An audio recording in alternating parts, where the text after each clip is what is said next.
ప్రధానమంత్రి నరేంద్ర మోదీ గారు ఆంధ్రప్రదేశ్కి ఇచ్చింది ఒక గాడిద గుడ్డు. వాగ్దానాలు చూస్తే 2014లో ఎలక్షన్కు ముందు స్మార్ట్ సిటీలు 100 కడతాను. ఒక్క సిటీ అయినా ఆంధ్రప్రదేశ్లో కట్టారా, తెలంగాణలో కట్టారా? లేదు. ప్రతి ఒక్కరికి 15 లక్షలు ఇస్తాను. ఒక్క రూపాయి అయినా ఒక్క తెలుగోడికైనా ఇచ్చారా? లేదు. 3 ప్రత్యేక హోదా ఇస్తాను. 10 సంవత్సరాలు అయిన తర్వాత ప్రత్యేక హోదా ఇచ్చారా? లేదు. 4 పోలవరం కడతాము, కంప్లీట్ చేస్తామన్నారు. కంప్లీట్ చేశారా? లేదు. 5 అమరావతిని క్యాపిటల్గా కట్టి చూపిస్తాం అన్నారు. చంద్రబాబు నాయుడు, పవన్ కళ్యాణ్ ఆయన పాట పాడారు. అమరావతి 10 సంవత్సరాలు అయి 11వ సంవత్సరం ఇప్పటికైనా క్యాపిటల్ కట్టారా? ఒక ఆయన 3 క్యాపిటల్ అని డ్రామా ఆడాడు.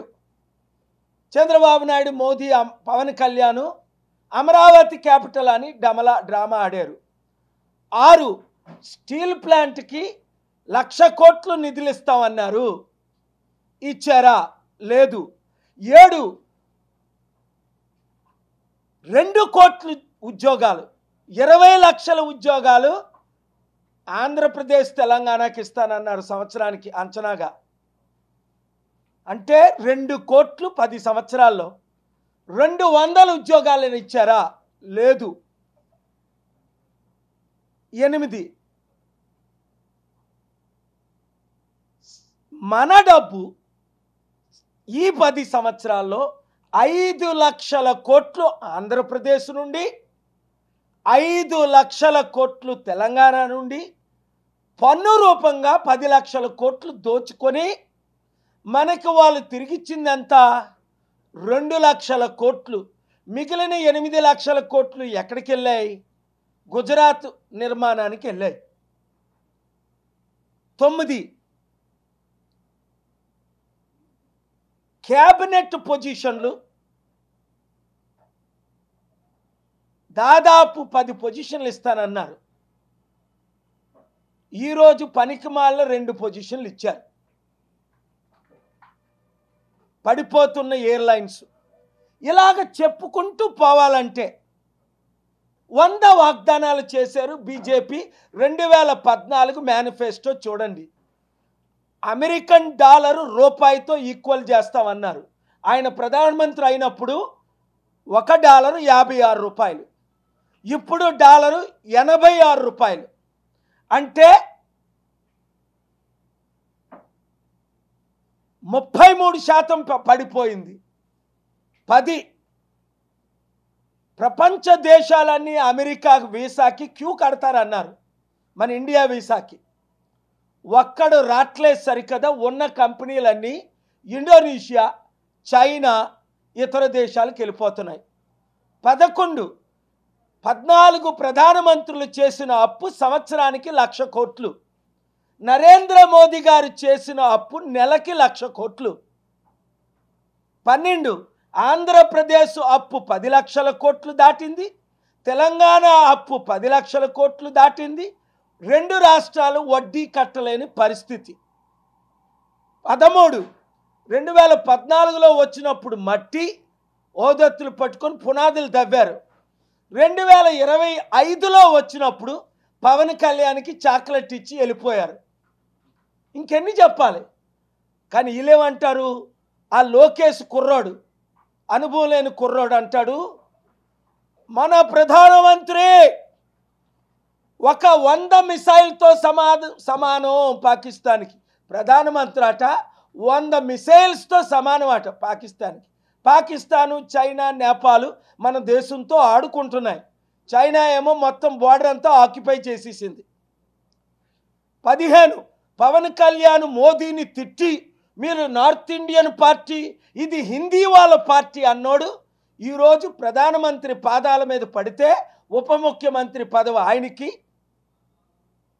అన్నయ్యకేమో ఒక రత్నం ఏదో ప్రసాదమో, ఇంకొక అన్నయ్యకేమో ఇక్కడ ఎమ్మెల్సీ సీటు.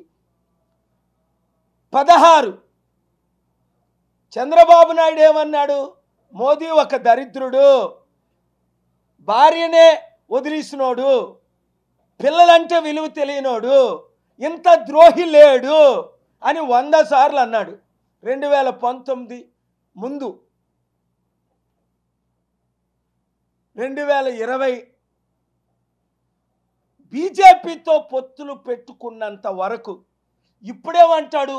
ఇలాంటి ప్రధానమంత్రి ప్రపంచానికే విశ్వగురు. వీళ్ళకి సిగ్గుందా? వాళ్ళ మాటల్లో విలువ ఉందా? ఇప్పుడు రేవంత్ రెడ్డి చూడండి, ఈరోజు హృదయంలో ఉన్నదే బయటకు వచ్చేసింది. ఏమన్నాడు? మమ్మల్ని ఢిల్లీ వాళ్ళు దొంగల్లా చూస్తున్నారు. ఈరోజు అన్ని మాటలు, నిన్న అన్ని మాటలు. మమ్మల్ని దగ్గరికి రానివ్వట్లేదు, చెప్పులు కూడా దోచుకుంటావని. ఒక సీఎంగా నాకు అపాయింట్మెంట్ ఇవ్వట్లేదు, నన్ను గజ దొంగలుగా చూస్తున్నారు, మా తెలంగాణ వారిని నీచులుగా చూస్తున్నారు అని అన్నాడా లేదా ఆయన? అంటే ఇక్కడ చంద్రబాబు నాయుడు మోదీ పాటలు పాడుతున్నాడు. ఎందుకు అంటే 52 రోజులు మోదీ అమిత్ షాలు జగన్ ద్వారా చంద్రబాబుని జైల్లో పెట్టినందుకే కదా. ఇప్పుడు నోరిప్పితే ఓటుకు నోటు కేసులో చంద్రబాబుని రేవంత్ రెడ్డిని జైల్లో పెడతారనే కదా. ఎందుకు ఈ దరిద్రం మన తెలుగు రాష్ట్రాలకి? ఆ రోజు తెలుగుదేశం పార్టీ స్థాపించిన మహానాయకుడు ఎన్టీ రామారావు ఇందిరాగాంధీనే ఉడికించాడు 1983లో 202 సీట్లు గెలిచి. ఆ రోజు పివి నరసింహరావు ప్రధానమంత్రిగా ప్రపంచాన్ని వణికించాడు. ఈరోజు మన గతి అమ్మా నాయనా అని భిక్షం అడుక్కుంటున్నారు ఈ ముఖ్యమంత్రులు, 2 రాష్ట్రాల ముఖ్యమంత్రులు. ఒకలేమో పొగడతో నింపుతున్నారు, ఇంకొకరేమో భిక్ష వేసుకున్నా డబ్బులు ఇవ్వడం లేదు. చూడండి, 3 రోజుల క్రిందట అమెరికన్ వాషింగ్టన్ డీసీలో నా సమిట్ చూశారు. ఎవరు అటెండ్ అయ్యారు? 10లో పెద్ద మందిలో 9 మంది వచ్చారు. ఆ ఫోటోలు చూడండి. 2 వారాల క్రిందట నా మిత్రుడు టర్కీ యూరోప్లో పెట్టిన సమిట్కి 1200 మంది లీడర్లు, 98 కంపెనీలకు ఓనరు, 6 జీసీసీ కంట్రీసు, $80 ట్రిలియన్, అంటే 30 రెట్లు మన దేశ జీడిపికి మించిన 6 దేశాల ప్రతినిధులు, జీసీసీ చైర్మన్తో సహా. నేను ఎక్కడికి వెళ్ళినా ప్రపంచంలో బ్రహ్మరథం పడుతున్నారు. ఈరోజు మన తెలుగు ప్రజలు గుర్తించారు. ఈ ముఖ్యమంత్రుల్ని వాళ్ళే చెప్పుకుంటున్నారు, మాకు అపాయింట్మెంట్ లేదు, మమ్మల్ని దొంగల్లా చూస్తున్నారు, మమ్మల్ని దరిద్రంగా చూస్తున్నారు, మాకు అప్పులు ఇవ్వట్లేదు. ఇవాళ రేవంత్ రెడ్డి అన్ని పలికిన మాటలు గుండెల్లో నాకు బాధ కలుగుతున్నాయి. నన్ను ముక్కలు చేసుకొని తింటారా? నా దగ్గర ఉంది 18,500 కోట్లు. 1,00,000 కోట్లు తీసుకొస్తాం, ఒక్కొక్క రాష్ట్రానికి లక్షల ఉద్యోగాలు సృష్టిద్దాం.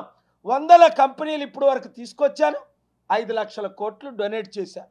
చేద్దామంటే పట్టించుకోరే, వాళ్ళు చెయ్యరు, మనల్ని చెయ్యనీయరు. కనుక బీసీ బానిసలారా, ఎస్సీ ఎస్టీ బానిసలారా, క్రిస్టియన్ ముస్లిం బానిసలారా, ఇప్పుడున్న పార్టీలన్నీ మోదీకి తొత్తులే,